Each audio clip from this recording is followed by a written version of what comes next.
luken, og hjertelig velkommen til en ny episode BF123 Breaking Point 2. I forrige episode så kommer Devon tilbake, men ikke som en fører, men en slags rådgiver for teamet. Så nå er jeg spent på hva som skjer videre. Vi skal, igjen så kolliderte Callie og Aiden igjen. Så nå er vi spent på hva som skjer videre i neste kapittel. Det er Singepore Grand Prix. With the dysfunction clear for all to see, and with only a handful of races now left in the 2023 season, Motorsport look like a team on the ropes as they head to Singapore. Flagging off?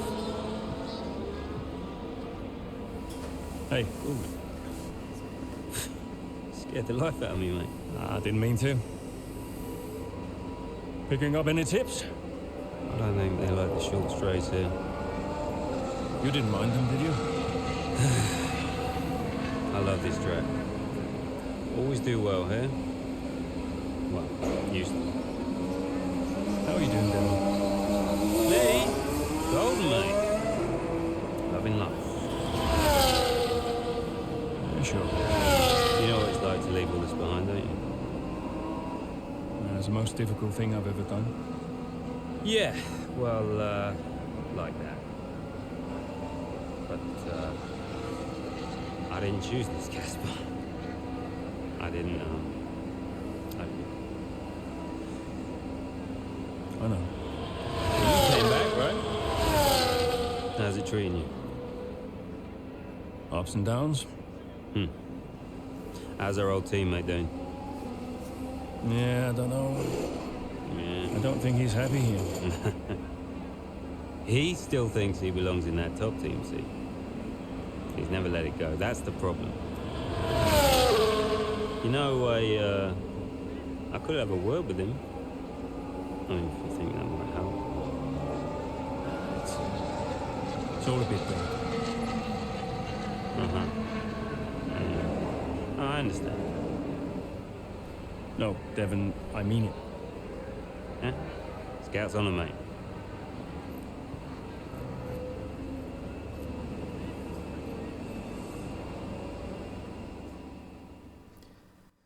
Ja, ok.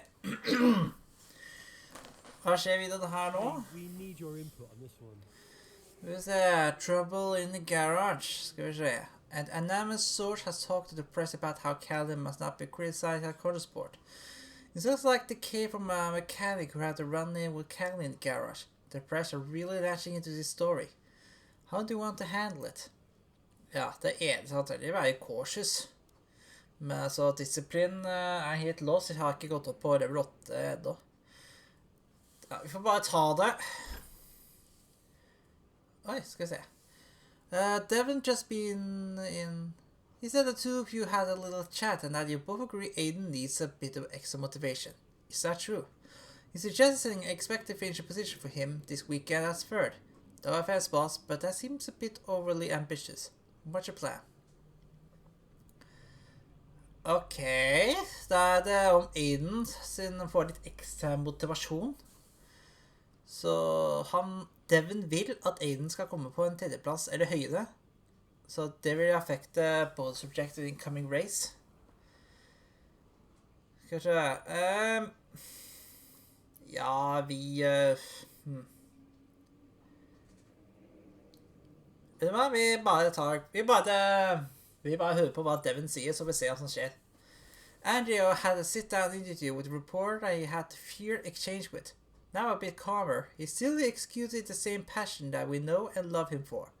He came across real well, the team loved him, he seemed to have their backs and would be hearing positive statements from people all week. He was a real morale boost. Ja, og så... Ja, Lucas Weaver. Lucas Publications sent Amari alone on his set. There's no fear of anyone thinking it was a puff piece. Amari was pointed and strong with his critic around the troubles of Motorsport. He's caused a bit of a stir down in the garage. Morale has been a bit low this weekend. Ja, ok, da er det mye info på gang her. Skal vi se, Travel Gear, ja. Dette ser veldig bra ut. Åh, yes. Vi bør bare falt ned det. Skal vi se.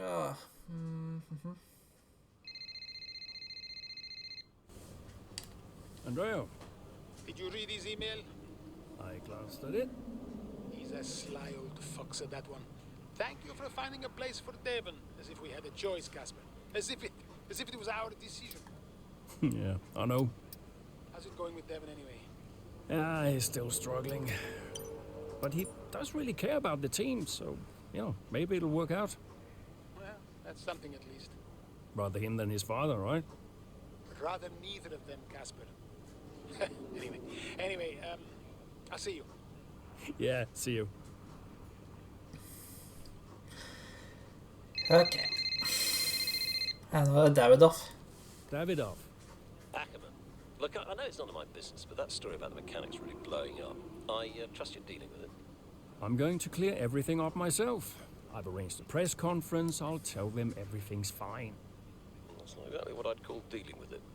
You want me to fire him? Well, that would be your decision, naturally. I'm not going to fire a good mechanic without any proof. The decision is made. So be it.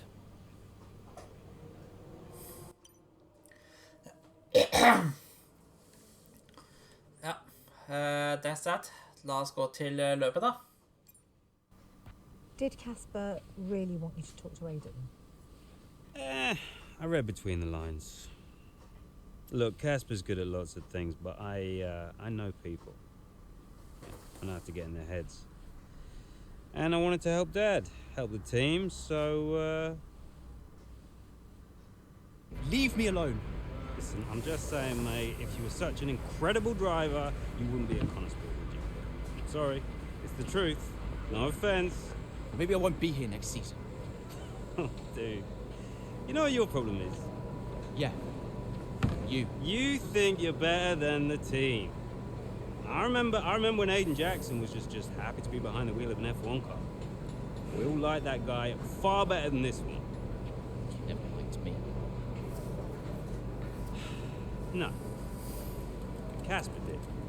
Once upon a time. Now you're different now. You think you're too good for the team. Your head's stuck in some imaginary big 3-seat in cloud cuckoo land, mate. No. You have got to drive the car you're in. You're lecturing me about ego. A subject I know well. Oh, right. I get it. So you're allowed to be cocky, but I'm not. Is that it? There's a difference. How can there possibly be a difference? This isn't you, mate. Oh, get lost. Be true to myself. Drive the car I'm in. The wisdom of Devon Butler. Should I be living my best life too? Just drive the car you're in, mate, yeah? Ciao.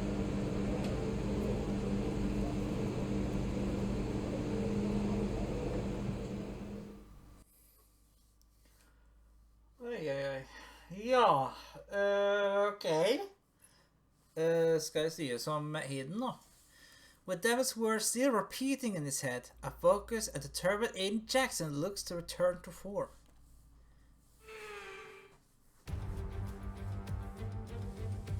Welcome then to Marina Bay and a tough, bumpy street circuit that will test these drivers to their absolute limit. So sit back and enjoy the action here at the Singapore Grand Prix. An immense lap from Lewis Hamilton yesterday puts him on pole position. And starting next to them is George Russell.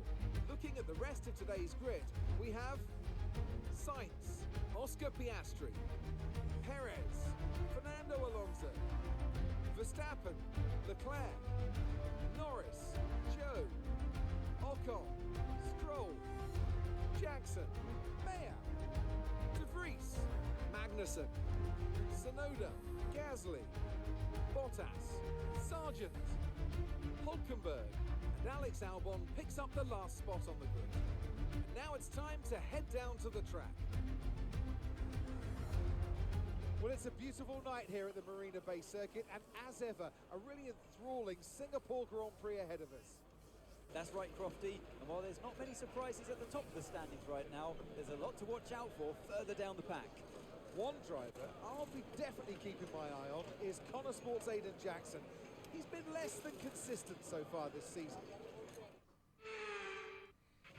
Aiden, you know what you're doing here. Let's lock in and give it everything. Show us what you got. Ok, jeg styrer Aiden I dette løpet, ja, ok.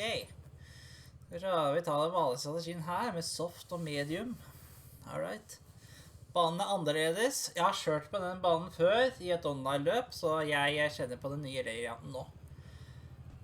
Da setter vi I gang. Finish in the top 5. Ok. Fullfør på topp 5.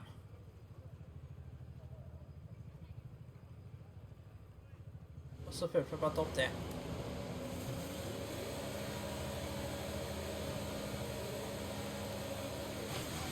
Der løpet I gang! Skal vi se når vi kjører nedover mot den første svingen. Jeg rett bak og kom nå. Oi, oi, oi. Det ganske trangt der. Det ganske trangt. Ja, vi krasjet inn på Con. Det beklager jeg. Fikk bare en advarsel. Ja, dette går fint, dette går fint. Og så nedover mot denne restrekningen her. Den man som ved siden av meg da, som prøver seg, det Show. Så ser jeg Callie rett bak meg der. Hun rundt bak der, så hun sliter litt akkurat nå. Men banen, banen lang, så vi får se hva som skjer videre nå. Så jeg har et mål, det å komme seg blant topp 5, og litt høyere opp kanskje. Vi får se.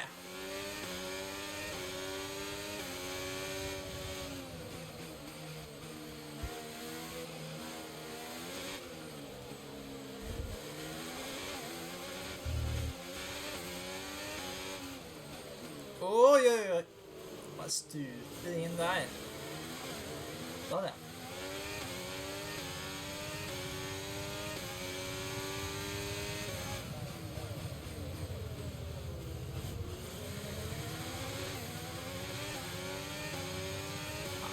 Ai, ai, ai, ai. Stulta borti og kom igjen. Det var bare et simple touch med hjul til hjul. Men det går fint, det går fint. Kom meg forbi han.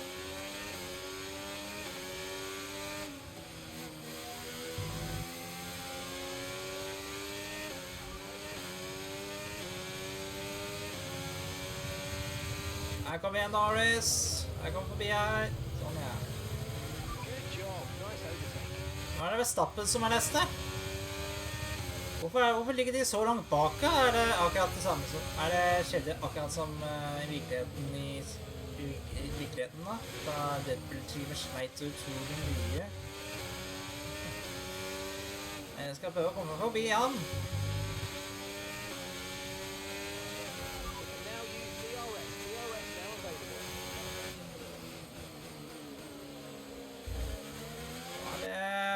Nå det Leclerc som prøver å komme seg forbi Perez. Jeg bare så satsing her på utsiden. Yes, det virkelig klarte de jo.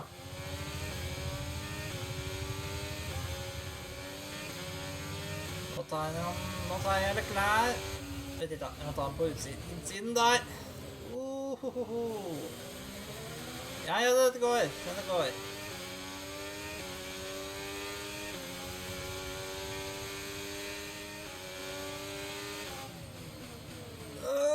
Det tok et satsing her, men det går fint. Alright, da har jeg kommet forbi Prix, så nå på 6. plass. Så nå det en stykken oppover til Alonso og Piastri.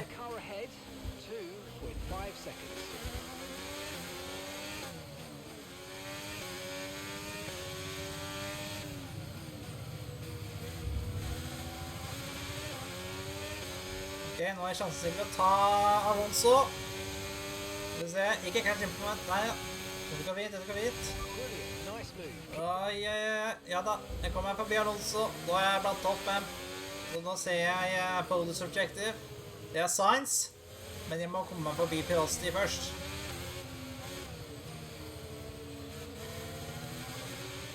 Se, ta på inneren der. Der ja. Gi ham plass. Sånn, ja. Dette er bra.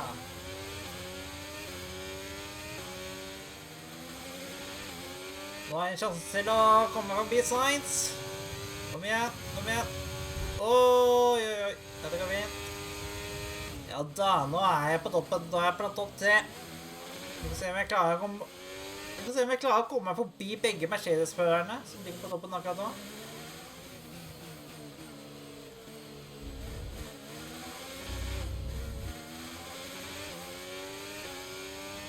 Hamilton skal inn. Ja. Vi ser hvem som stikker av med seieren her inne da. Ja, vi får se.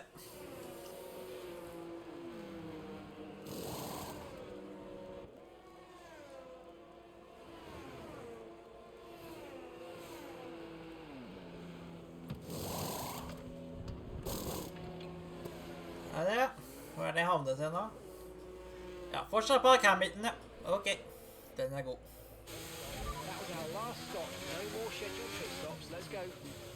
Ja, skal vi se. Hvor ligger Cal? Hvor er Cal igjen nå?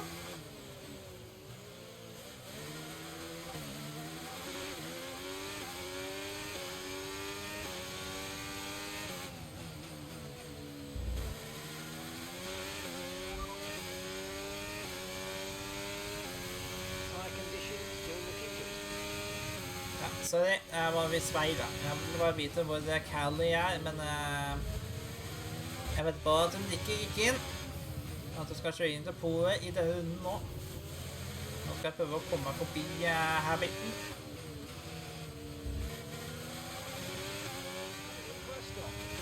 Ja, det har jeg skjønt. Det er litt vanskelig å komme meg forbi Hamilton nå, siden han kjører han forsvarer seg ganske mye. Men her kommer Russell ut. Ja, fortsatt på det, Russell. Så det eneste som ikke har pitta ennå han Sergeant.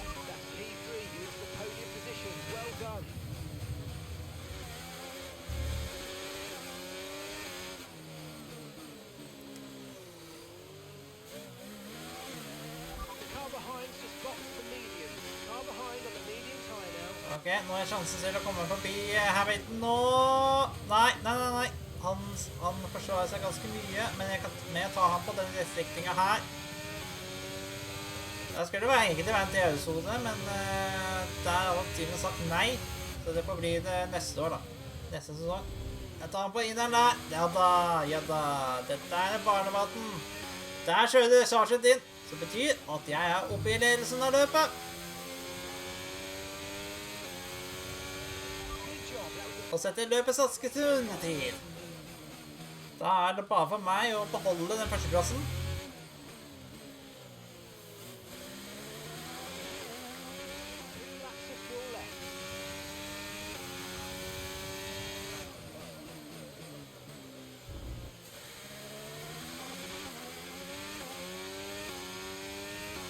Ja, det har ikke skjedd så veldig mye i det siste. Så det blir en overleget seier til Aiden i dette løpet her.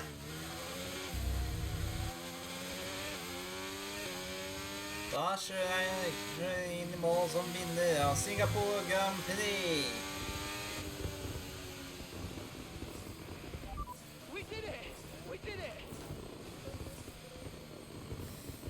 Jackson shines in Singapore. Well, the results are in there. We have it. What a race that was. The sheer grit and determination shown by some of the drivers out there today, Crofty, was nothing short of incredible. Elbows out, especially from Aiden Jackson. Loved his race today. He finally delivered the sort of performance that we know that he's capable of.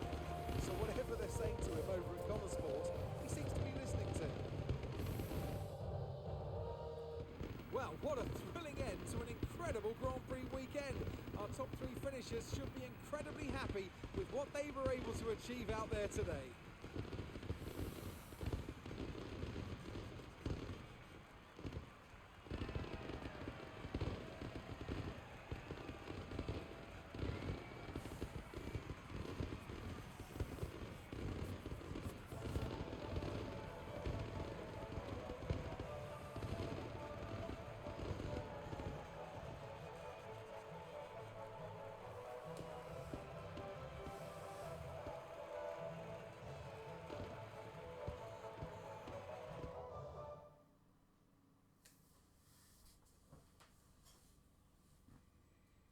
Aiden, you have had your ups and downs this season, but tell me, on the whole, are you pleased with your overall performance? Yeah, I'm really happy with what we've achieved.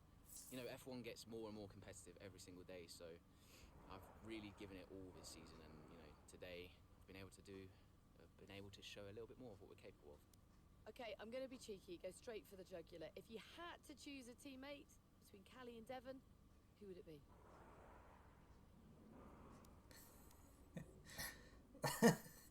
I can talk as I'm getting into trouble whatever I say here, aren't I? Can I have Casper back as a teammate instead?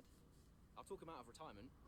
Now, Aiden, you have recently hinted that you're not entirely happy at Connor Sport. Tell me, is it true?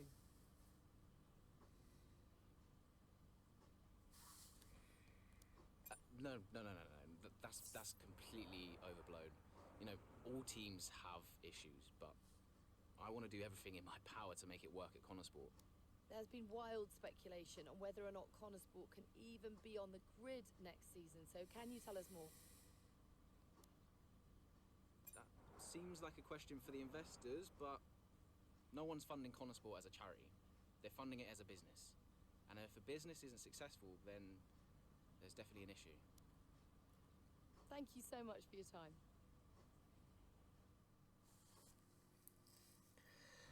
Under the floodlights in Singapore, Aiden Jackson puts in a magnificent performance for Cartersport. Ja. Dette jo bra saker. Jaha. Davidoff? Hi, Davidoff. Aiden, quite the answer you gave today. Didn't have you pegged as a man of business. Yeah, I didn't really think anything of it. Of course you need to make money. Don't we all, Aiden? Yeah, but Connor Sport must be profitable, right? We're still running the projections for next season. So it's not certain then? Time will tell. You said it yourself, it's just business. Thanks, Aiden.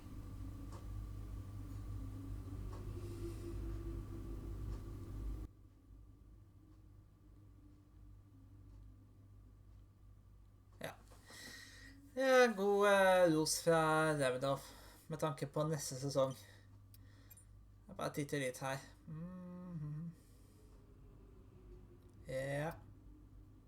Det fra Brian.